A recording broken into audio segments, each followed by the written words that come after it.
everyone. Welcome to Sam's Summaries. This episode is a deep dive discussion into Sam Fury's summary of Chapter 11 from the book Models by Mark Manson. It has been created with the help of AI. The chapter is titled Your Intentions. You can read the original post at samfury.com. Hey everyone, welcome back.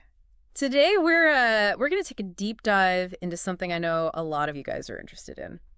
Yeah. Cracking the code of communication with women. Right. We'll be breaking down Chapter 11 from Mark Manson's models to see what nuggets of wisdom we can unearth. Yes, this chapter. Right. This is where Manson really gets into the nitty-gritty of how men and women often approach communication, especially when it comes to romantic attraction. You know, totally different perspectives. It's like we're speaking different languages sometimes, isn't it? Oh, absolutely. Manson doesn't hold back. He says most guys just don't get it when it comes to communicating effectively with women. Yeah. Why do you think that is? Well, he points out that men tend to focus on the surface level of communication, the facts, the stories, what's explicitly being said. Women, on the other hand, are incredibly attuned to the underlying emotions and intentions driving those words. So it's not just what you say, it's why you're saying it. Exactly. It's that classic iceberg analogy, right? Yeah. Men see the tip above the water while women are looking at that whole massive structure beneath the surface. Exactly. And that's where those misunderstandings come in. Right. You know, and frustrations on both sides. Totally. Imagine trying to have a conversation where you're both speaking different languages, you know? Yeah. It's bound to get messy. Yeah, for sure. Yeah. So how do we bridge this gap? Where do we even begin to decode these different communication styles? Well, Manson emphasizes the importance of genuine intentions. Okay. It's not just about what you say, but why you say it. Okay. Take compliments, for example. If you're complimenting a woman just because you think it's what she wants to hear, or you're trying to get something from her, she'll likely sense that inauthenticity. Yeah. And it'll backfire. It'll backfire hard. A compliment only truly lands if it comes from a genuine place of appreciation, not from a desire to manipulate or impress. So almost like taking a step back and checking in with yourself before you speak. Yeah.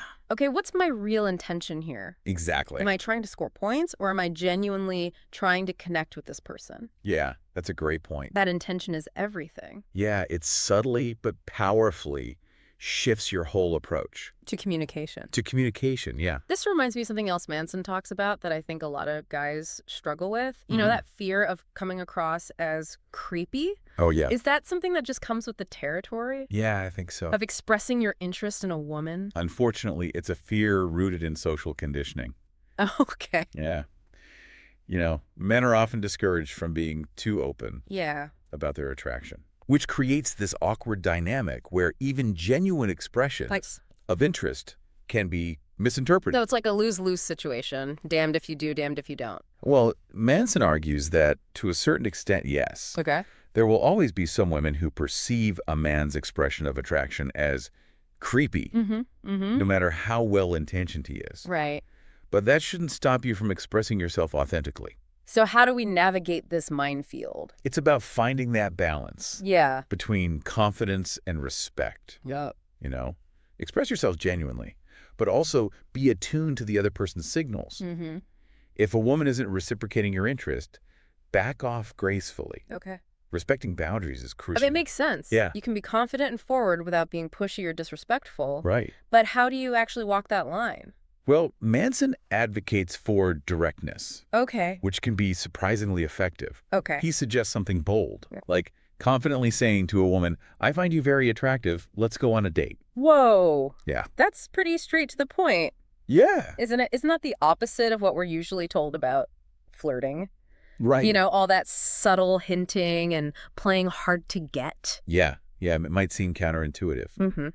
But Manson believes this direct approach can be incredibly effective because it cuts through all the games. Yeah. It shows confidence, clarity of intention, and it forces a decision. Right. It's polarizing, yes, but in a way that can be very attractive. I can see how that would be a real wake-up call. Yeah. Both for the person saying it and the person hearing it. Exactly. No more beating around the bush. It's about owning your desires and expressing them with respect and confidence. Okay. It might not work on everyone, but for the right person, it can be incredibly refreshing and exciting. Okay, so we've talked about the importance of genuine intentions. Right. Navigating that tricky, creepy zone. Yeah. And embracing directness. Mhm. What other communication gems does Manson offer in this chapter? He goes on to emphasize the importance of vulnerability and building a genuine emotional connection. Okay, so it's not just about physical attraction, it's about connecting on a deeper level, right? Exactly. Okay. What exactly does Manson mean by vulnerability? Right. And how does it play into building stronger connections with women? Vulnerability is about letting your guard down Okay. and showing your true self to another person. Okay. It's about sharing your emotions, dreams, fears, and even your past hurts. Wow. It's about allowing yourself to be seen, Yeah. imperfections and all. That sounds terrifying. Right. Isn't that the opposite of what we're often told to do? Yeah. Especially when it comes to dating. Yeah. Don't we usually try to put our best foot forward and hide our flaws? You're right. It goes against a lot of conventional dating advice. Yeah. But Manson argues that this is where true intimacy is born.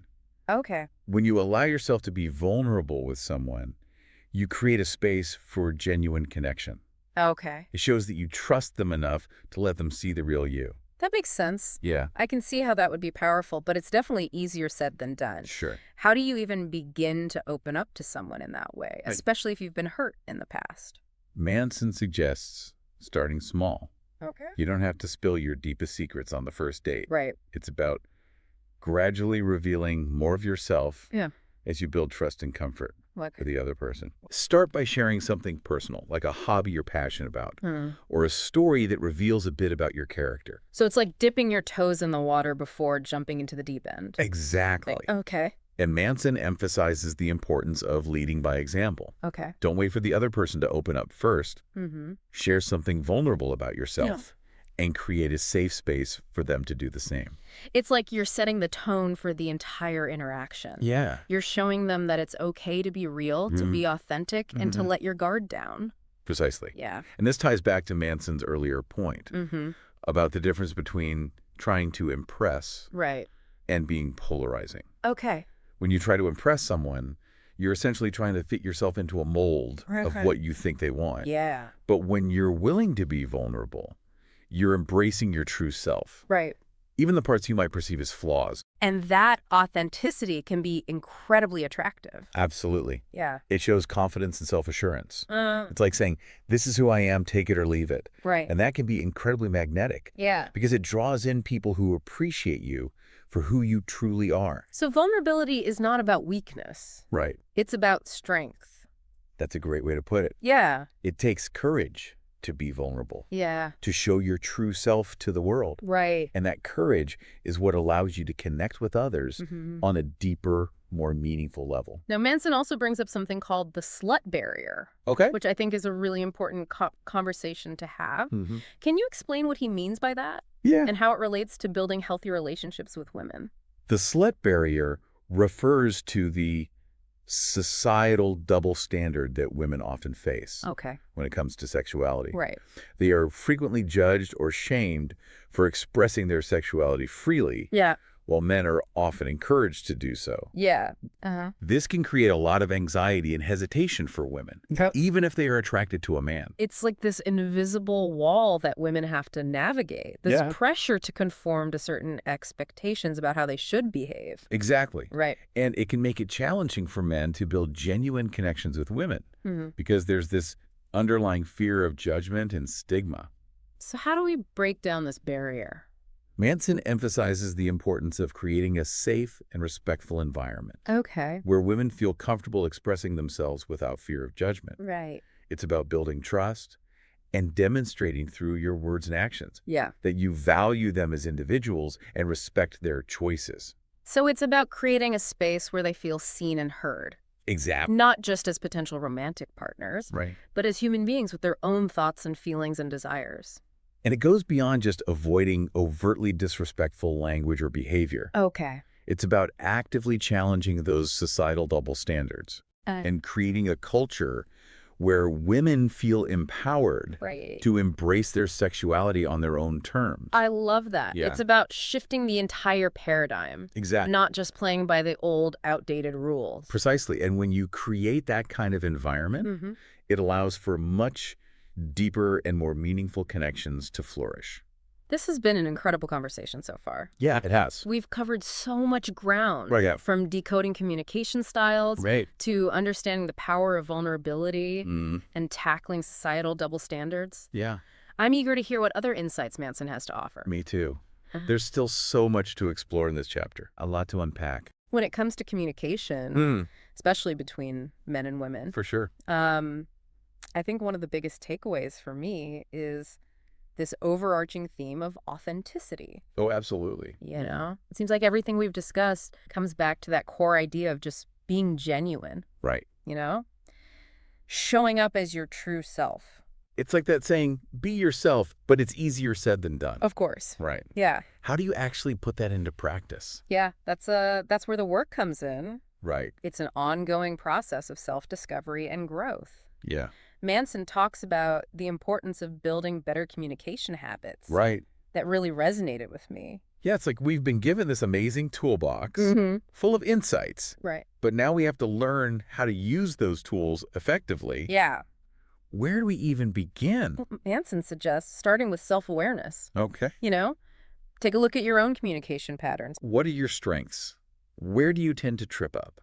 Once you have a clearer picture, you can focus on improving one habit at a time. So it's not about overhauling your entire personality overnight? No, not at all. Right. It's about those incremental changes. Right. And celebrating those small victories along the way. Totally. Remember, it's a journey, not a destination. Right. You know? Yeah, and what I find really encouraging is that Manson points out this connection between our internal anxieties and our external behavior. Yeah. He suggests that as we improve our communication habits, we naturally become less anxious in social situations. Absolutely. Which further improves our communication. Exactly. It's like a positive feedback loop. It's a beautiful cycle, isn't it?